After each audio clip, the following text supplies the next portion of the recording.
Nas revistas de videogame era a alegria de fazer do trabalho. Pessoas estranhas que se vestiam de forma totalmente diferente dos jornalistas que trabalhavam fazendo fascículos e outros tipos de publicação. Então, ufa, acabamos, fechamos a edição. Ficava lá 2 horas jogando Rock'n'Roll Racing. Pra mim, era realmente uma grande brincadeira. Eu não sentia que eu estava trabalhando.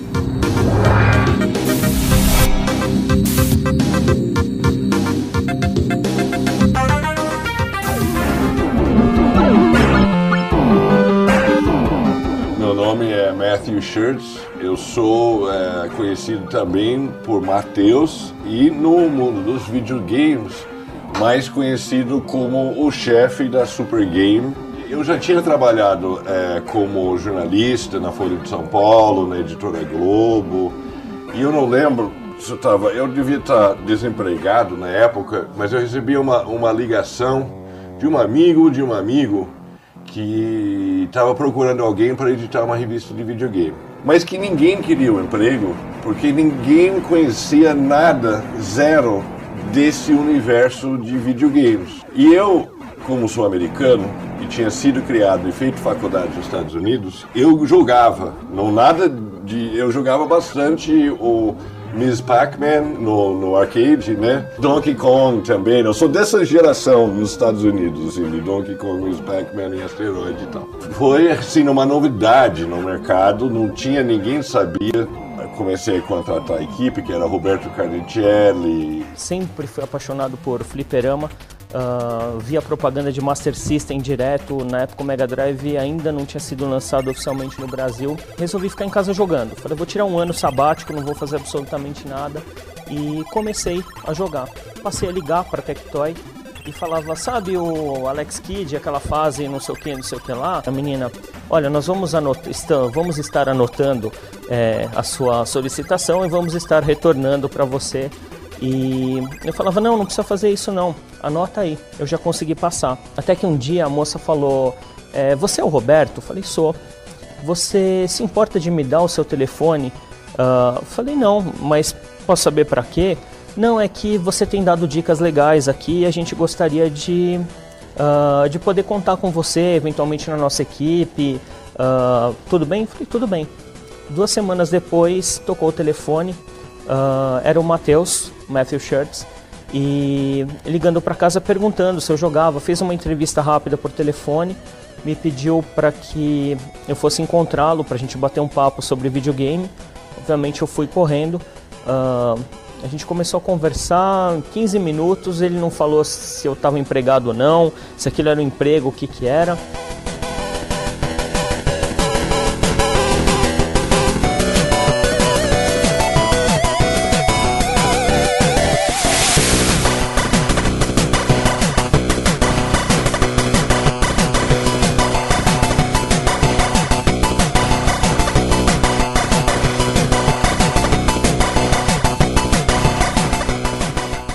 Na época eram 2 revistas, né? Era especializada na SEGA, né, que foi a primeira, e depois quando a Nintendo começou a dar sinais que vinha no Brasil, eu falei, bom, vamos fazer uma de Nintendo. Eu lembro que o Matheus chegou e perguntou como seria a melhor revista do Brasil com 100 páginas. E pediu para desenhar, na época era tudo, não tinha nada de computador, você fazia tudo no papel, lápis e papel. Desenhava lá, chamava espelho, página a página, 5 páginas de dica, não sei o que, lançamentos, não sei o que, umas historinhas, tá, não sei o que, né? Mais ou menos isso. Eu não sei exatamente quanto tempo depois, assim, quanto tempo depois foi, o Fábio foi quem me chamou para trabalhar na revista. Você vai começar a trabalhar com uma revista de game. Não sabia como fazer revista, não tinha ideia muito bem do que era. Eu sabia que eu ia ter que fazer uma coisa que eu amava fazer, que era ficar jogando. Basicamente isso. E foi assim que iniciou. Eu fui basicamente o segundo funcionário da revista Super Game. E o Roberto que me ensinou, assim, na mapa o caminho das pedras, assim, onde se joga, quais são as locadoras, quais são os jogos, e começou a chamar a gente. Foi o Roberto que me ajudou. Mas a gente chegou aí no fliperama e vê nego que jogava muito bem e chamava o cara e falava, você não quer um emprego jogando videogame? E eles achavam que nós éramos tarados sexuais. Assim, como assim? Né? Mas não, é verdade, né? Emprego jogando videogame, nós somos da revista. Né? Aí o moleque chegava em casa e falava que tinha arrumado emprego jogando videogame. O pai não acreditava. Era assim, para de jogar videogame, vai trabalhar, vagabundo e tal. E o moleque tinha conseguido fazer as duas coisas.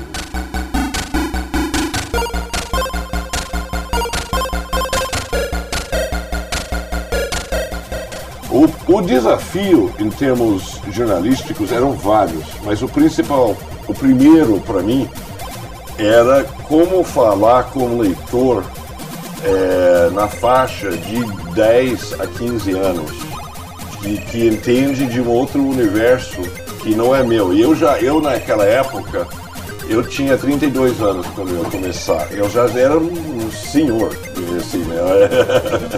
Então, a saída foi inventar personagens. Que isso não foi uma ideia minha genial do nada, que eu li, me deram uma pilha de revistas para ler, e eu gostei muito de algumas revistas inglesas que faziam isso, que tinham personagens, ilustrações, e eu falei, pô, isso é legal, porque na boca eu como Matthew Shurtz, eu não posso falar num tom escrachado e juvenil e adolescente, fazer piadas medonhas e etc. Mas eu como um personagem posso. Aí eu inventei o chefe. Ele editava a Super Game e que era eu mesmo que escrevia, e eu me divertia a beça, porque era uma espécie de ficção, e eu sou escritor, eu sou cronista do Estadão, eu gosto muito de escrever, e me permitiu fazer toda uma linguagem lúdica, divertida, eu entrar no universo dos games. E na medida que eu fui montando equipe, eu fui inventando outros personagens. Ele se inspirou no comportamento e no dia a dia de cada um. Acho que assim, foi quase como um prêmio, porque a gente se sentia valorizado de ser um personagem da revista, e por outro lado, eu acho que os leitores se identificavam muito mais com a revista através dos personagens do que simplesmente você está lendo uma dica que foi dada por uma revista. A transformação daquilo ir para a mão do leitor como uma dica e com a voz e o tom do Baby Betinho, isso era dado pelos redatores da revista, que eram excelentes e que incorporaram muito bem o estereótipo criado para cada um, e tanto que em fases posteriores, onde eu já não trabalhava mais, eu fiquei sabendo que as pessoas trocavam, inclusive, hoje eu vou fazer o Baby Betinho, você faz a Marjorie. Então, por quê? Porque ficou muito claro, já estava introjetado esse estereótipo para todo mundo. No começo, existia uma divisão, não? O Roberto Carnichelli escreve mais sobre jogos de luta, então ele é a personagem do Baby Betinho, mas em determinado momento, sim, todo mundo escrevia para todos, né? Então eu escrevia desde para Marjorie, para o Lorde Matias, e sabia mais ou menos como era o texto de cada um. Então o Lorde Matias tem um viés mais americano, tem algumas palavras que ele não fala, a Marjorie gosta mais dos personagens mascotes, então ela fala do Sonic, do Mario e por aí diante.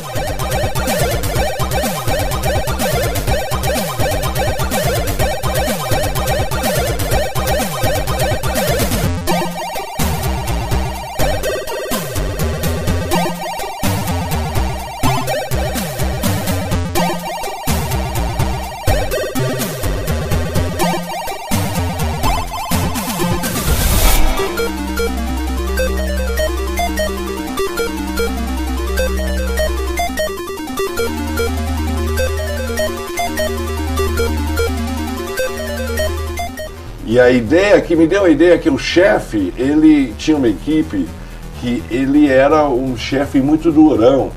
e que ele forçava os caras a jogar videogame até acabar. E eles tinham que trabalhar dia e noite e tal, porque esse era uma piadinha, porque era um sonho do moleque ter esse emprego de jogar videogame. O chefe era eu mesmo, e eu fazia questão de, e modéstia à parte, eu fazia uma série de questões da escrita. Tinha um jeito de escrever do chefe que era na primeira pessoa, e que eu cultivava e tentava aprimorar. Então, o Baby Betinho era o Roberto, o Lorde Matias tinha meu nome, uma vaga semelhança, mas eu não tinha ninguém assim baseado exatamente. A Marjorie Bros não tinha também, né? Eu baseei ela numa amiga minha muito bonita, então era uma espécie de homenagem à Marjorie. Mas essa Marjorie, que é a Marjorie Geller, que é uma estilista famosa, até hoje não entendeu. Por que ela é Marjorie Bros? Porque, não, é verdade, né? Eu já tentei explicar para ela, sou muito amigo dela até hoje, já tentei desistir de explicar. Mas a Marjorie tá lá entre os moleques, eles sabem muito bem.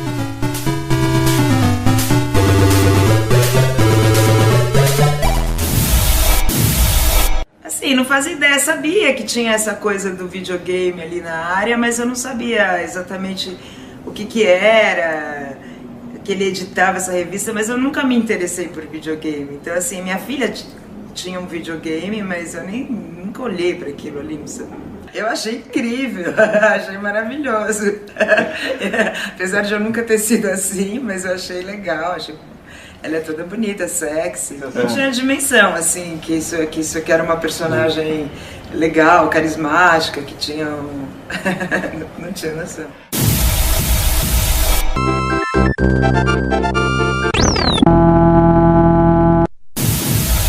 Mas de verdade, tinha Baby Betinho, eu e o Akira. Tinha Akira e agora, que era baseado, não era só baseado, era mesmo o Akira, que era nosso colunista mesmo. E aquilo era muito importante porque o Akira nos deu uma vantagem que as outras revistas não tinham, que o Akira conseguia ler as revistas japonesas. E ele ia lá na Liberdade, eu imagino, é o que ele me dizia pelo menos, e trazia uma série de revistas de videogame japonesas. E ele conseguia dar notícias na frente, porque todos os outros, o outro mundo dos games se baseava nas de língua inglesa, que tinha muita gente que conseguia ler. Mas as games, como vocês muito bem sabem, muitos deles saem primeiro no Japão, e o Japão é a meca dos games.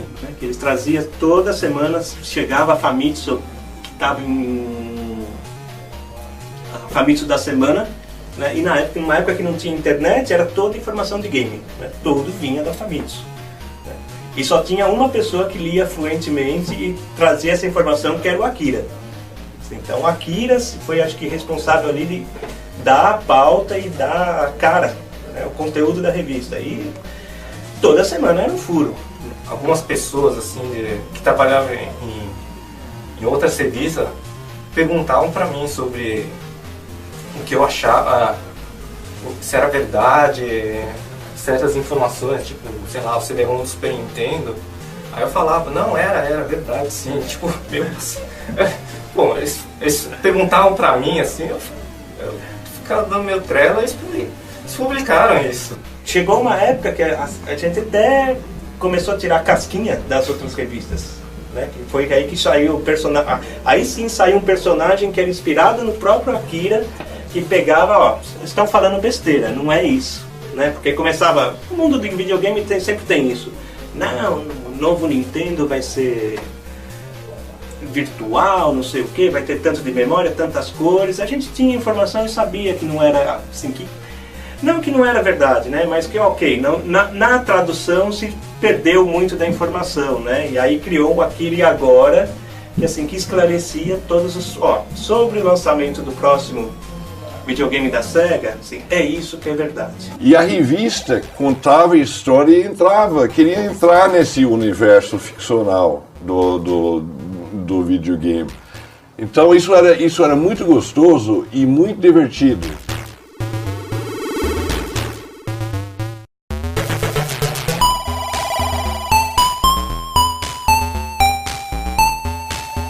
A gente deu o novo Star Fox que nunca saiu, né? Que depois foi cancelado.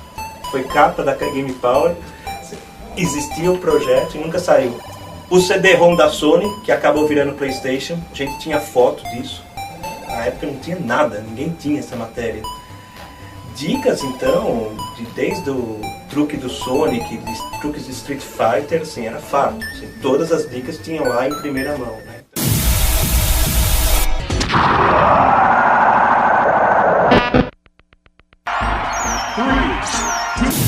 Eu me lembro muito de ir até a Tectoy. Como eu não era jornalista, eu era considerado um moleque que jogava game, eles me deixavam solto lá. Eu descobri que tinha um armarinho que eles guardavam EPROM, basicamente os chips, onde eles eram encaixados naquela plaquinha de circuito impresso, e aí ia pro videogame. Os jogos ainda não estavam acabados muitas vezes, era para testar, ver se tinha aceitação ou não. Só que eu descobri que aqueles que ficavam mais pra frente eram os lançamentos do mês. E logo que eu descobri isso, ótimo, né? Meu espírito jornalístico já veio à tona. Eu comecei a publicar e a primeira vez deu certo. E tanto que passou 15 dias eu fui proibido de entrar na sala do armarinho porque não podia vazar informação, né? Informação comercial e tudo mais. Então eu acabei levando uma super bronca, até que mais ou menos, assim, porque foi uma bronca de um lado e do outro lado, parabéns, você mandou bem, foi um furo de reportagem. As outras revistas não tinham, e houve briga, inclusive, que não era para ninguém entrar de nenhuma das revistas, como é que eu tinha entrado. E ficava um cara com uma máquina na frente da televisão velha e um moleque jogando, o Spencer, por exemplo, e aí ele tinha que passar as fases todas, ou fazer a manobra, ou fazer isso. E aí tinha jogo que quando você pausava não dava nada na tela, esses que a gente gostava mais. Tinha outros que ficava com paz assim no meio da tela, esse que a gente gostava menos. Era basicamente um caderninho e anotação escrita. A gente não tinha, era uma época que um computador custava muito caro. Na própria editora você tinha horário. Você podia usar o computador das 2 até as 3 horas. Era, sei lá, um 286 com tela de fósforo verde. Não tinha mouse nem nada. E o Word não era o Windows, era o Word do DOS ainda. Era uma coisa muito maluca.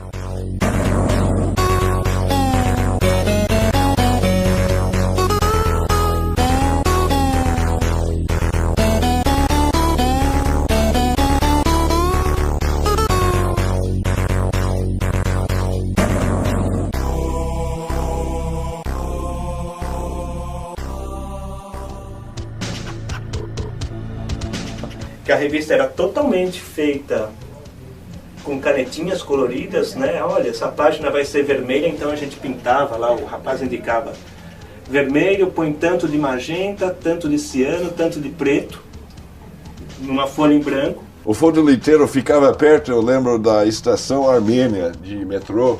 Eu e o Marcão, o diretor de arte, a gente ia para lá, tirava o arquivo e levava para o fotoliteiro nos discos, eu acho, na época, uma espécie de pré-CD e tal. E o cara botava na impressora de filme e tal, e levava 5 horas para processar.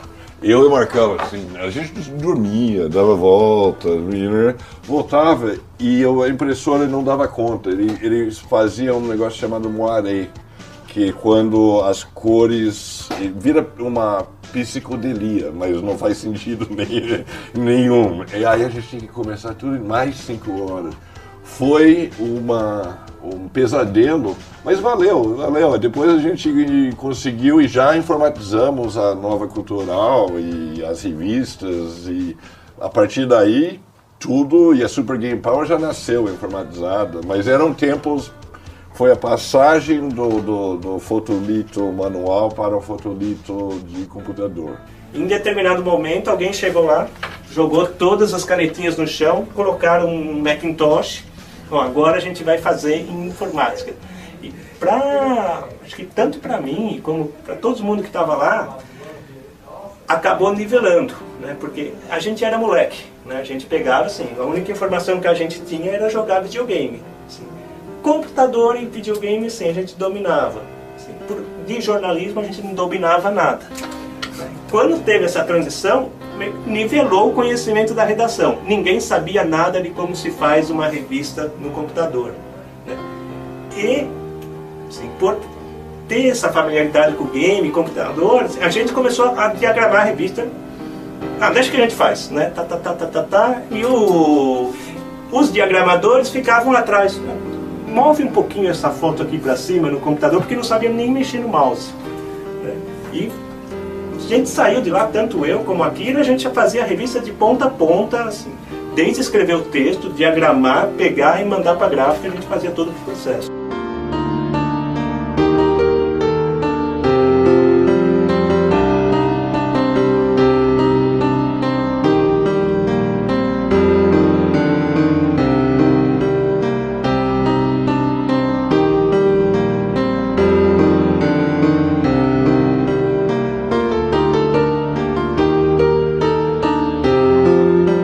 Era a tela fotografada no escuro, ele vinha com a Nikonzinha dele, montava, a gente tinha uma salinha escura, que saía muita brincadeira nessa sala, brincadeira do tipo, que vocês dois estão fazendo aí, não sei o que, era um tirando sarro do outro o tempo inteiro, eram 5, 6 horas de fotografia, porque tinha que pausar e fotografar tudo, parece simples, mas não era.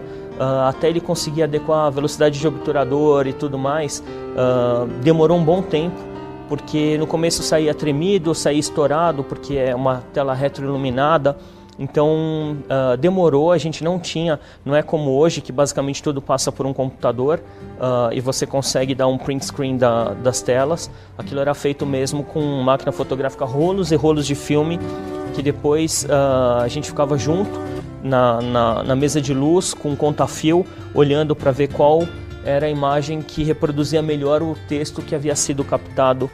Essas fotos todas iam para uma gráfica onde tinha cilindros de scan para escanear todos os cromos, e aí a gente tinha que retrancar, fazer toda a legenda inclusive teve um fato que foi bastante engraçado. Eu não conhecia absolutamente nada de gráfica, tinha acabado de entrar, me levaram para ver a primeira prova de prelo da revista, da edição número 1.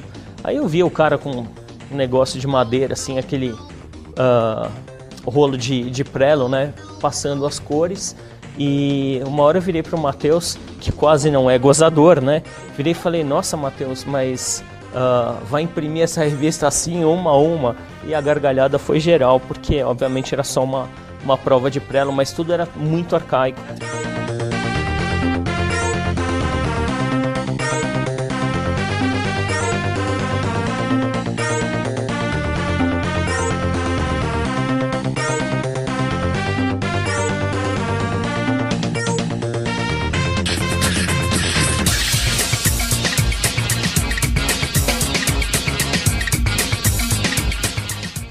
Fase que eu era só o piloto, saí de lá como editor assistente, né? Mas independente do cargo que você tinha, todo mundo jogava e todo mundo lá, desde o Matheus ao menor do estagiário que tinha lá, e todo mundo era tratado igual, né? Então teve a fase do Rock 'n' Race, teve aquele outro jogo International Soccer, era esse o nome do jogo? International Superstar Soccer. Nossa, esse que tinha, não sei se você lembra desse, tinha um goleirinho que ficava lá, um ficava no gol, né? E eu não era bom ali no gol, né? Então defendia todos. Né? Amazing kick! Yes! Goal! Eu fui dar uma palestra no curso de jornalismo da PUC de Campinas. E ele estava os alunos estavam um pouco deprimidos com o fim da exigência do diploma de jornalismo. Por que eles estão fazendo jornalismo? Parecia que... E eu fui lá animar, porque eu acho que é uma época ótima para ser jornalista, com internet, com blog, com Facebook, com mídia social, com tudo que você pode fazer hoje em dia que você não podia. Antigamente você tinha que ter uma impressora na gráfica para ir, custava muito caro. Então teve uma discussão depois e tal. Aí terminei e veio um monte de gente no palco da onde eu tinha falado e tal, e um dos alunos falou: olha, eu tive um pouco de vergonha de perguntar isso lá. O moleque tinha feito várias perguntas. Ele falou: mas você era o chefe? Coisa do Matheus também muito legal, ele não é que ele obrigava, mas ele tinha um jeito de... Ele lia todas as cartas, ou seja, aquela história de que o chefe lia todas as cartas mesmo. Tinha gente que ajudava a abrir e separar, porque senão o cara não trabalhava, ficava abrindo carta o dia inteiro, elas ficavam organizadas meio que por tema, mas ele lia todas as cartas. O Matheus desenvolveu uma forma legal de fazer com que todo mundo da redação soubesse o que os leitores estão pensando. Ele ficava lendo as cartas alto e ria, porque as cartas tinham um teor engraçado. Então a redação era pequena, ficava todo mundo junto, então todo mundo sabia o que estava acontecendo. Então era uma forma de interação. Não é como hoje, seria maravilhoso a gente poder postar um jogo e ter um Twitter, um Facebook, alguma coisa que interagisse basicamente instantaneamente conosco, né? Era carta, basicamente carta, mas tudo era analisado e era legal ainda assim.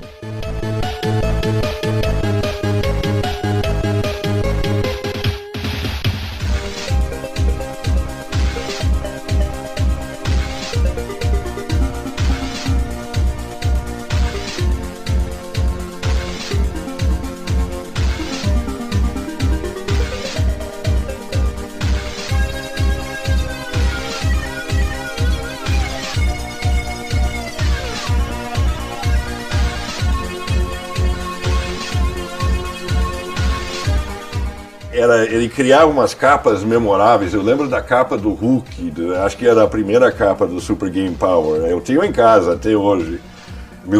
Eu tenho filhos de 26, 20 e 8. E eu de 8 não acredito que o papai fez aquilo. É muito louco assim. Então o Osney já trouxe uma cultura muito forte de ilustração. E aí, eu não sei, alguns moleques eu acho que enfeitavam, mandavam carta para a redação e enfeitavam com desenhos. E a gente teve a ideia, vamos fazer um concurso de ilustração. Isso foi uma das bolas mais dentro que nós demos. E eu acho que deve ter sido a ideia do Marcão, que era o cara da arte, que trazia uma cultura artística muito forte e muito interessante para as revistas. E aí deu muito certo, como você falou, e tinha uns desenhos, a gente tinha desenho que enchia páginas da revista e dávamos prêmios e tal. Tinha muito leitor louco, tinha carta que xingava todo mundo, um monte de palavrão, tinha... como a idade, a criançada está naquela fase de educação artística, os caras faziam um desenho de mapa, era um momento assim do dia bem gostoso. A gente trabalhava muito mais do que o horário que era contratado, porque era gostoso. Fora o lado de jogar, de abrir carta, tudo se transformava numa grande diversão, isso que era bem legal.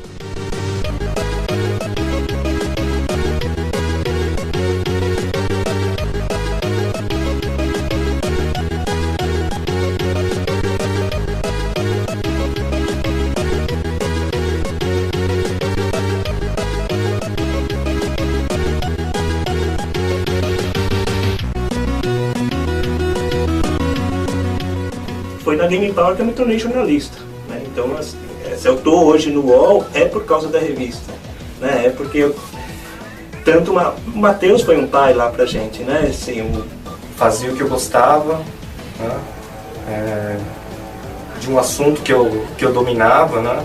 Eu nem era tão bom de escrever assim, mas fui aprendendo com a prática. E, enfim, o pessoal era todo amigo, assim, então era bem bacana trabalhar na Super Game Power. Eu preciso meu reconhecimento e quero ser promovido e quero que o meu nome apareça e que isso. A gente gostava de fazer a revista. E eu lembro com saudades dessa época. Hoje eu sou cronista do Estado de São Paulo e sou editor da revista National Geographic, que são 2 empregos ótimos para um jornalista. Mas eu lembro com saudade da diversão que era fazer revista de videogame, porque por causa dessa licença poética da ficção, de inventar. A partir daí eu tive contato com a editora, eu comecei a descobrir que eu gostava mesmo de trabalhar com comunicação. Aquilo é uma coisa que eu acho que é uma lição para qualquer jornalista. E também entender, os videogames me ensinaram muito sobre narrativa, de como é possível contar histórias de formas diferentes e como é difícil e interessante você colocar o leitor,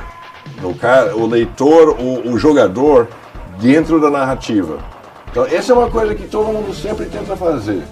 Qualquer escritor tenta fazer isso, qualquer filme tenta fazer. Filme em 3D é uma tentativa de colocar você dentro, e os videogames são isso, e alguns fazem com enorme competência e tal. E é o lugar, eu acho, onde essa faceta foi mais bem sucedida. Então, tem um monstro a gente aprender com videogame. Eu aprendi bastante. Eu adorava, às vezes até brinco que quando eu me aposentar da National Geographic, que eu vou inventar uma revista de videogame.